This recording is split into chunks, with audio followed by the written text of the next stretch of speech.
Bonjour à toutes et à tous et bienvenue au Cryptos Technical Briefing, chers amis. Bienvenue mardi 23 juin 2026, alors que les températures affichent du rouge vif. Du rouge vif. Plus c'est haut, plus c'est rouge. Bon, c'est le contraire du marché des crypto-monnaies de la bourse en général. Plus c'est haut, plus c'est la couleur verte. Eh bien, chers amis, moi, quand il fait chaud comme ça, quand mon cerveau bout, et là j'ai déjà trop chaud, il faut trouver des endroits pour se mettre au frais. Moi, mon petit tips, c'est la salle de sport, car c'est ultra climatisé. Ici, chez moi, j'ai chaud. Tiens, d'ailleurs, je vais vous montrer dans un instant l'envers du décor. Enfin, l'envers du décor, on va pas faire un 360 degrés, mais vous allez comprendre pourquoi ici, ça peut être le four quand le soleil tape à la fois, même le matin et même l'après-midi. Je vous montre ça dans un instant. Mais d'abord, quand mon cerveau comme ça bout, eh bien, j'ai des pouvoirs divinatoires. Ma boule de cristal pour cet été. Je vais les poser sur la table. Je vais vous donner, dans cette nouvelle édition du CTB, comment j'envisage les choses pour le cours du Bitcoin cet été. Ça va être assez précis en temps et en prix. Forcément, on verra bien ce que fait le marché. Ce sera facile de voir dans 3 mois si j'ai eu raison ou pas, mais de toute façon, vous aurez l'idée générale. C'est-à-dire que je vois à peu près l'été divisé en 2 parties. Et dans ces 2 parties, il y aura le vrai bottom, car j'estime que le vrai bottom n'a pas été fait. Nous sommes entrés dans la phase de bottomisation. Nous sommes dans la phase finale du bear market. Mais le vrai bottom, j'estime qu'il ne s'agit pas des 59 100 $. Souvenez-vous à l'époque, qu'est-ce qui fait chaud? En plus, j'ai la lumière dans les yeux. Je vous disais de longue date que j'attendais un drop sous 60. Il y a eu le drop sous 60. Et je pense encore qu'il faut aller chatouiller un peu plus bas. Mais pas tout de suite. Pas tout de suite. Donc, je vais vous donner ma boule de cristal, mon plan d'action pour cet été. Nous allons commencer cette nouvelle édition du CTB par un point rapide, sur Hormuz et le pétrole. La réalité de la reprise, la réalité de la détente du prix du pétrole. La Fed va-t-elle conserver le statu quo, à la différence de la BCE qui joue vraiment au con, permettez-moi d'être un peu vulgaire. Je pense que la Fed ne fera pas cette erreur, je vais vous expliquer pourquoi, je vais vous montrer les bons baromètres à suivre. Dollar américain, potentiellement alerte rouge technique. Et oui, il pourrait donner enfin ce fameux signal de breakout haussier qu'il donne à chaque fois dans les bear markets de Bitcoin, qu'il n'avait pas encore donné. S'il le donne, attention. Mais ça va correspondre à mon scénario, à mon plan pour cet été. Bitcoin, là j'ai chaud parce que je viens de me faire un café cul sec, ultra chaud. Je vois tout avant de commencer la vidéo, je prends un gros café comme ça, hop, j'enchaîne direct, j'ai la patate. Mais du coup, ça me fait transpirer. Bitcoin, mon plan pour cet été, ce sera la 4e partie de cette vidéo. Donc voilà, mais regardez quand même la première partie. Et on va faire un point sur les alts, ETH, BNB. Je vais vous parler des jetons FET et RSR parce que vous me les avez demandé dans les commentaires. C'était les 2 jetons les plus demandés. D'ailleurs, n'hésitez pas à encore utiliser les commentaires pour laisser les alts sur lesquels vous souhaitez que je revienne. Tiens, tenez, je vous montre un peu pourquoi j'ai hyper chaud chez moi. Et puis, on attaque le CTB. Bon, voilà, les amis, ça vous permet de voir ce qu'il y a derrière moi. Je peux vous garantir que lorsque le soleil tape, lorsque le soleil vient taper sur tous ces skyscrapers, ces petits gratte-ciel, ça chauffe à mort parce qu'il y a une réverbération et les rayons, ils arrivent direct ici. Donc, le matin, je l'ai pas. Déjà, j'ai déjà trop chaud, là. Le matin, je l'ai pas. À partir de 15-16 heures, j'ai le soleil qui rentre, là, à fond. Et ça tape, et ça tape, et ça chauffe, et ça chauffe, et ça chauffe. Alors, ce qui est pas mal, vous voyez, ces baies vitrées, là, ça souffle complètement à la perpendiculaire. Donc, je peux me faire un courant d'air et avoir de l'air et être bien. Enfin, voilà. Donc, ça vous permet de voir dans quelles conditions je réalise ces vidéos. Mais moi, quand même, cette petite vue-là, je l'aime bien. Allez, c'est parti, nous plongeons-nous, sautons. Alors, on va pas sauter là, c'est un peu haut. Nous sautons dans le Cryptos Technical Briefing. Ta méthode crypto tient-elle la route? Chers amis, Crypto Stratège propose un audit gratuit et personnalisé. Le lien est en description, allez-y, foncez, faites-le tout de suite car les résultats sont hyper instructifs en fonction de votre approche actuelle des marchés. Écoutez, c'est simple, je vous le montre, on le fait ensemble. Donc, vous allez en description, vous cliquez sur le lien qui vous met vers l'audit Crypto Stratège et vous allez arriver sur cette page. Ta méthode crypto tient-elle la route? 6 questions, 90 secondes et Will vous enverra votre diagnostic personnalisé en vidéo Alors c'est parti, on le fait ensemble. Tiens, tenez, nous allons faire ensemble mon diagnostic personnalisé. Comme ça, je me dévoile un peu. Alors, je ne vais pas aller au bout de toutes les questions parce que vous allez trop me connaître. Il faut que je garde quand même une part de secret, une part de mystère. Vincent Gann, quel est ton objectif crypto? Faire un bon coup rapidement. Non, bien sûr, je déconne. Me bâtir un patrimoine sur le long terme. Vincent Gann, qu'est-ce qui déclenche chez toi tes ventes? Oh, mon envie impulsive de gagner beaucoup d'argent. Non. Eh bien, alors plusieurs choses, bien sûr, j'ai souvent un objectif que je me suis fixé à l'avance. Bah, j'avais même pas lu la réponse, tiens. Mais alors parfois aussi, effectivement, quand il y a trop d'euphorie, je sais qu'il faut sortir. Allez, quand il y a trop d'euphorie, je sais qu'il faut sortir. Troisième question, sur quoi bases-tu tes décisions? Bah, moi, j'ai ma propre méthode d'analyse, donc mes propres recherches à ma sauce. Je n'irai pas plus loin, vous avez au total 6 questions. Lorsque vous arrivez au bout des 6 questions, vous allez recevoir donc un email de confirmation.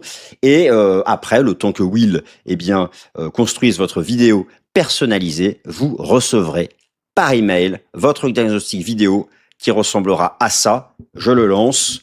Voilà. Pour te faire perdre, entre guillemets, plus de temps sur ce sujet-là. Vous apportera beaucoup d'informations sur votre approche actuelle des crypto-monnaies et ce qu'il faut améliorer ou peut-être simplement continuer de faire. Chers amis, ne perdez pas davantage de temps. Cliquez tout de suite, faites-le. Le lien est en description. Audite votre méthode crypto tient-elle la route? Allez go les amis, c'est parti. Bon, je fais la suite de la vidéo sans webcam parce que j'en peux plus d'avoir l'éclairage dans ma figure. Là, c'est pas possible, on crève de chaud, j'ai pas la clim, je sais pas pour vous, mais cette semaine, ça va être vraiment ultra compliqué de dormir. Hormuz, la réalité de la reprise du trafic maritime. Deux grands baromètres. Le premier, bien sûr, le prix du pétrole. Je vous remontre ici la cartographie technique du prix du pétrole. Nous avons donc quitté la zone de choc inflationniste. Voici là, il n'y a pas de sujet. La zone d'alerte rouge aussi. Alors pourquoi j'avais défini cette cartographie technique rappelez-vous, depuis le début du mois de mars? C'est en lien avec l'impact sur l'inflation nominale. Tout ce qui est au-dessus de 80$, c'est de l'inflation nominale en plus. Alors bien sûr, il faudra du temps pour que l'inflation nominale retombe. Et puis, il y a d'autres aspects. Il y a aussi le coût du fret maritime. OK, très bien. Il n'empêche, d'un point de vue technique, eh bien, les signaux techniques, avant même d'ailleurs l'annonce d'un accord ou même de la signature d'un accord préliminaire entre les États-Unis et l'Iran, il y avait des signaux techniques d'apaisement sur le prix du pétrole. Là, il y avait l'hypothèse d'une structure en diamant. Rappelez-vous, nous en sortons par le sens par lequel nous sommes entrés. Donc ici, le Sud, il y avait des signaux d'apaisement technique, notamment du système Ishimoku. Et ici, il y avait un pré-signal fin mai et un vrai beau signal qui a été donné ici le 8-9 juin. Donc, peut-on parler de retour au monde d'avant? Non, mais d'une normalisation, oui. Le retour au monde d'avant, c'est lorsque le prix du pétrole comblera le gap haussier qu'il a ouvert ici le lundi 2 mars entre 67 et 69$. Il en prend la direction. La réalité de reprise du trafic maritime au sein du détroit d'Ormuz, cela va prendre du temps. Moi, j'aime beaucoup ce portail qui a été réalisé par alors, ce sont les étudiants de l'université d'Oxford, mais c'est un service qui est proposé par le Fonds monétaire international. Donc, c'est une association entre le FMI et l'université d'Oxford et qui compare notamment la moyenne mobile à 7 jours du nombre de bateaux entrant dans le détroit avec ce que fut cette moyenne mobile à 7 jours il y a un an. Alors attention, les données datent du 14 juin. Donc là, le trafic reprend depuis quelques jours. Les informations ne sont pas encore remontées, mais ça va remonter. Mais dites-vous bien une chose, c'est que pour parler de normalisation au sein du détroit d'Ormuz, il faut retrouver une moyenne mobile à 7 jours de trafic entrant de 60 bateaux. Sachant que le vrai retour au monde d'avant, c'est 100 bateaux. Mais le temps que l'outil industriel se relance, que la machinerie, que l'Organisation maritime mondiale puisse remettre en place un trafic continu avec des assurances qui fonctionnent, etc., on considère qu'une fois le seuil des 60 franchi, en fait, il n'y a pas de retour en arrière et que la normalisation est bien engagée et qu'ensuite, bien, les choses se feront étape par étape pour revenir à 100. Donc là, 60, on n'y est pas puisque nous sommes qu'à 3. Alors, les données vont mettre un peu de temps à remonter. On sait que déjà, il y a de plus en plus de bateaux qui commencent à nouveau à rentrer parce que, si vous voulez, il y a une différence entre les bateaux qui attendaient depuis des mois et qui en sortent. Alors, OK, chargés de pétrole, mais une vraie normalisation, c'est des nouveaux bateaux qui rentrent, qui chargent et qui ressortent. D'accord? Donc, c'est pour ça qu'on s'intéresse à l'arrivée des bateaux dans le détroit. Et pour l'instant, eh bien, on peut espérer un retour à une normalisation d'ici la fin de l'été. Mais enfin, pour l'instant, on n'y est pas, ça reste extrêmement prospectif. La Fed va-t-elle garder le statu quo d'ici la fin d'année? Donc ça, c'est le débat actuel qui est majeur. La Banque centrale européenne, elle, a relevé le taux d'intérêt, a relevé ses 3 taux d'intérêt la semaine dernière. Bon, il y a 2 semaines, pardon. Ce que beaucoup d'ailleurs considèrent comme une erreur, parce que relever ces taux d'intérêt, alors que certes il y a une augmentation de l'inflation nominale, mais qui est pas liée à une accélération économique, il y a un choc d'offres, ce choc d'offres étant en train va se résorber ces prochains mois, eh bien la Fed n'a pas fait la même erreur, puisque la première décision de politique monétaire de Kevin Warsh, eh bien, a été le statu quo. Maintenant, ça y est, ils ont enfin mis sa photo. Voilà, ils ont mis sa photo, c'était pas le cas. Maintenant, le marché est très hésitant. La Fed a eu un discours hawkish, mais elle n'a pas vraiment eu le choix parce que l'inflation nominale rebondit aux États-Unis, ce qui n'est pas encore le cas de l'inflation sous-jacente. Mais le marché, en fait, ne sait pas si la Fed a joué un exercice de communication pour assurer sa crédibilité, ou si elle envisage vraiment de monter les taux d'intérêt, ce qui peut paraître peu probable. Alors sachant que Kevin Warsh ne décide pas seul, mais quand même peu probable sous la direction de Kevin Warsh, qui a pas été nommé par Trump pour monter les taux. Mais en même temps, il faut assurer la crédibilité de la Fed. Alors, il se pourrait qu'une hausse de taux passe quand même d'ici la fin d'année, si vraiment certains indicateurs l'exigent pour assurer la crédibilité de la Fed. Alors, comment s'en convaincre? Moi, déjà, vous savez que je pense de toute façon qu'il manque un dernier drop donc, pour Bitcoin. Donc, au final, peu importe si une hausse de taux doit passer pour la crédibilité de la Fed. Mais plusieurs indicateurs peuvent être intéressants à regarder. Alors, tout d'abord, lorsque vous regardez l'outil CME FedWatch Tool, ce qu'il faut savoir, c'est que concrètement, le marché, donc c'est basé sur le prix des contrats futurs négociés à la bourse de Chicago sur le taux d'intérêt des fonds fédéraux, le marché considère qu'il y a une probabilité de hausse de taux dès lors que vous allez avoir pour une date en question une probabilité supérieure à 50%. Donc pour la décision du 29 juillet, il n'y a pas de sujet pour le moment, c'est statu quo. À partir de septembre-octobre prochain, on voit que le marché hésite. Vous avez notamment, par exemple, pour le 16 septembre, 51% de probabilité d'une hausse de taux. Donc 51% de proba, c'est 49 comptes. Donc en fait, le marché ne sait pas. C'est du 50-50. Pourtant, la situation macro l'exigerait, enfin, c'est ce que semble dire le marché, puisque lorsque le taux obligataire américain à 2 ans se situe au-dessus du taux d'intérêt de la Fed, c'est que le marché donne le message, la situation macro exige un relèvement des taux, et donc si la Fed ne le fait pas, elle perd en crédibilité. Et si on n'a plus confiance dans le mandat qu'a la Fed, notamment de contenir l'inflation, bien derrière, le marché sera sous pression. Sauf que d'ici là, d'ici juillet, d'ici septembre, ce taux obligataire à 2 ans peut retomber. Alors, qu'est-ce qui va compter? La Fed l'a très bien dit lors de la mise à jour de ses dernières projections macro. Et là, pour le coup, c'est un tableau qui a été donc validé par Kevin Warsh. C'est aussi lui qui a écrit à la main son communiqué de presse, qui était d'ailleurs tout nouveau par rapport à ce que proposait Jérôme Powell, qui au passage est toujours dans le FOMC, hein, les 2 votes, hein, même si c'est lui le président et qu'il a plus de pouvoir, plus d'impact, les 2 votes. Bon, en fait, ce que nous dit la Fed, c'est que cette année 2026, l'inflation sous-jacente, donc celle qui exclut le pétrole notamment, ne doit pas dépasser 3,3. Et bien justement, elle est à 3,3. Alors, elle remonte légèrement avec les événements géopolitiques, mais elle est restée sous contrôle. L'idée, en fait, c'est que cet été, elle ne dépasse pas 3,3. Et si elle ne dépasse pas 3,3, eh bien, la Fed sera en mesure de conserver le statu quo, c'est-à-dire laisser son taux à 3,75 d'ici la fin d'année. La Fed aussi a explicitement dit qu'elle regardait le prix du pétrole. Donc là, le prix du pétrole retombe. C'est quand même quelque chose qui est favorable au statu quo. Quant à l'inflation corps, eh bien, dites-vous bien que vous n'allez pas tarder, vous n'allez pas devoir attendre trop longtemps pour une prochaine mise à jour, puisque la prochaine mise à jour, c'est là. C'est le 25 juin. Le 25 juin, c'est quand? C'est ce jeudi. Et on sera encore dans la fournaise à plus de 43 degrés. Quelle horreur, impossible de dormir. Donc voilà, ça c'est pour la Fed. Maintenant, dollar américain, attention, signal technique potentiellement décisif, signal technique potentiellement décisif en train d'être donné par le marché. Il y a de tout temps une corrélation globalement inversée entre le cours du Bitcoin et la tendance de fond du dollar américain, en tout cas dans les précédents bear markets, et en phase initiale des précédents bear markets. Donc ici, ce fut 2018 et ici, ce fut donc l'automne 2021, le dollar avait donné des signaux techniques haussiers. Et là, il revient au contact de cette zone, donc allez, que je vais situer entre 100 et 102 points. Vous voyez bien ici, donc rejet, la zone des 100-102, rejet, rejet. Là, plusieurs fois a agi comme support. Là, on l'a cassé, on drop, et là, on y revient.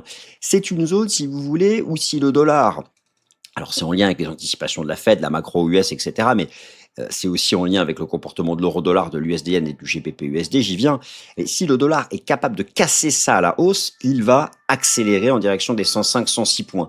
Et ce 5-6% de hausse additionnelle du dollar américain, eh bien, finalement, ça viendrait en fait correspondre à ce qu'on observait à des moments différents dans les anciens bear markets de Bitcoin. Et donc, ça viendrait correspondre à ce que moi je pense qu'il manque un dernier drop du cours du BTC pour finir le bear market.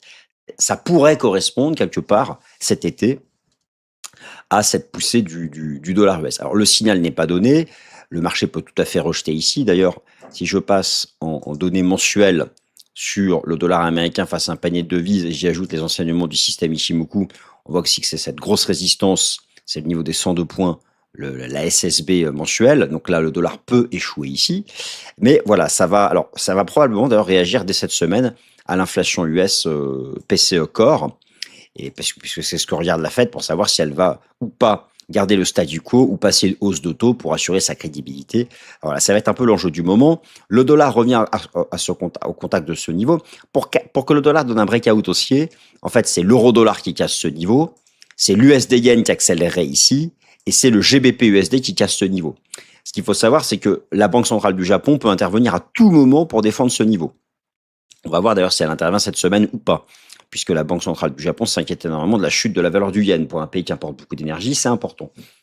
Bon, donc vraiment, cette semaine, le signal, et je pense que nous pourrons nous fixer sur la clôture hebdomadaire, verrons bien entre le choix du rejet ou le breakout bullish, mais derrière, il y aura vraiment un impact. D'ailleurs, ça met la pression sur le gold pour le moment essentiellement.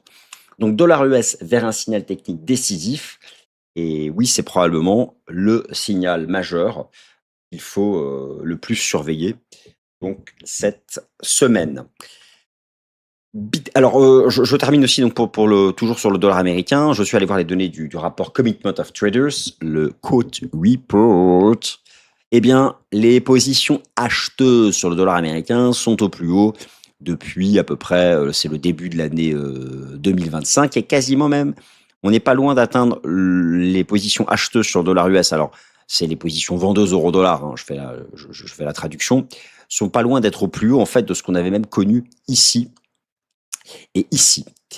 Sauf que le prix est beaucoup plus bas.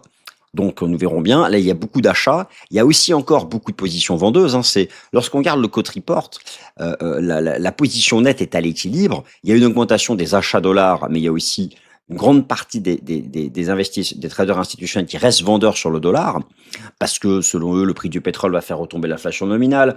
Donc la Fed, puisque le prix du pétrole retombe, l'inflation nominale va retomber. Donc tout ça va se normaliser, etc., etc. Donc on ne sait pas en fait, et beaucoup ne croient pas dans une hausse de taux de la Fed et croient davantage dans le statu quo. Mais là, en tout cas, d'un point de vue technique, ça pousse et on arrive au contact de ce niveau. Donc on verra bien s'il y a un breakout qui est donné cette semaine.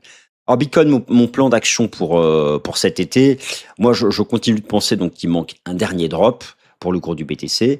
Par contre, je suis pas convaincu que le marché soit déjà en phase de maturité pour réaliser ce dernier drop que je vois davantage au cœur du mois d'août, parce que c'est le mois le plus faible en termes de saisonnalité. Je vous remonte la saisonnalité historique du cours du BTC, où juillet a tendance à être un mois plutôt favorable.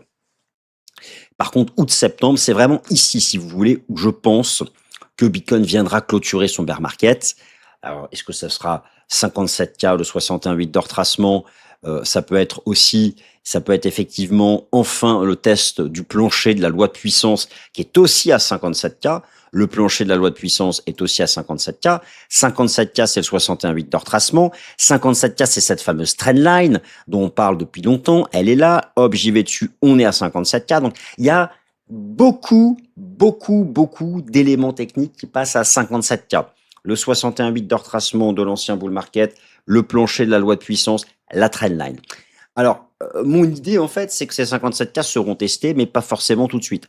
J'avais dans l'idée, donc là, le marché se cherche autour de la moyenne mobile à 200 semaines, mais qu'il soit capable d'ici mi-juillet, fin juillet, de revenir tester la SMA 200 daily. Donc, vous avez bien qu'ici, vous avez une compression entre la moyenne mobile à 200 semaines et la moyenne mobile à 200 jours. La moyenne mobile à 200 jours qui capte toujours les bear markets, mais sur le très long terme, la moyenne mobile à 200 semaines, qui est ici en bleu, qui attrape, parfois on la travaille un peu, mais qui globalement attrape les fins de bear market. Parfois on fait des mèches en dessous, on peut passer un peu en dessous, mais en divergence et on réintègre. En tout cas, c'est une zone basse. Et là, le marché la teste. Mais je pense qu'il faudra à un moment ou à un autre chatouiller un peu en dessous. Et chatouiller sous la moyenne mobile à 200 semaines, ça peut être justement tester cette trendline, tester les 57K, etc. Donc moi, j'avais dans l'idée en fait que le marché soit capable, d'ici mi-juillet, fin juillet, très difficilement de revenir tester la SMA 200, peut-être revenir tester cette trend, et en août-septembre, faire son dernier drop en lien avec la saisonnalité. Il y a aussi une autre approche qui consiste, c'est l'approche du repeat cycle. Ça, j'aime bien, je regarde ça de temps en temps. En fait, c'est une translation de l'ancien cycle au cycle actuel, mais en alignant ça, en fait, sur le même terrain temporel. Et ça a aussi tendance à projeter quelque chose comme ça. C'est-à-dire un marché qui va être capable difficilement de se reprendre jusqu'à mi-juillet, fin juillet, pour faire le dernier drop. Bah justement, lui, il dit, ah bah tiens, il dit 57K aussi d'ailleurs. C'est intéressant. Sur août-septembre. Ça sera, rappelez-vous, hein, la fourchette, hein, 49-59K, puisqu'il y a des supports on-chain aussi très importants à surveiller à 49-50K. Donc moi, je pense toujours qu'il y aura ce dernier drop entre 49 et 57, probablement donc quelque part en août-septembre, et qu'il sera en divergence, et que là, nous obtiendrons à ce moment-là le vrai bottom. Donc ça, je trouve que c'est plutôt pas mal. D'ailleurs, ça s'aligne pas mal avec, donc toujours pareil, la liquidité projetée M2, ici la liquidité projetée en y ajoutant le bilan des banques centrales, qui donne plutôt un message de reprise jusqu'à mi-fin juillet, avant de redropper sur août-septembre. Voilà, bon. Rappelez-vous, hein, c'est pas une martingale, ça marche que dans 3 cas sur 4, mais je trouve que ça s'aligne pas mal avec le repeat cycle, ça s'aligne pas mal avec la saisonnalité, ça s'aligne pas mal donc avec le M2, donc je trouve ça intéressant, sachant que voilà, je veux remontrer quand même sur longue période, on va rentrer dans la phase. Alors là, Bitcoin, on voit qu'il évolue assez largement sous sa moyenne et sous son min, mais c'est parce que en première partie de cycle, il avait largement évolué au-dessus. Un excès toujours corrigé par un autre excès. Mais là, on va rentrer à partir de, on va rentrer dans cette phase de latéralisation de long terme. Je m'en précis. Voilà, on y est presque. L'été-automne, c'est la phase de bottomisation qui peut prendre différentes formes. On peut très bien d'ailleurs aller au 50K. On peut très bien faire la bottomisation ici. Il n'y a pas de stress.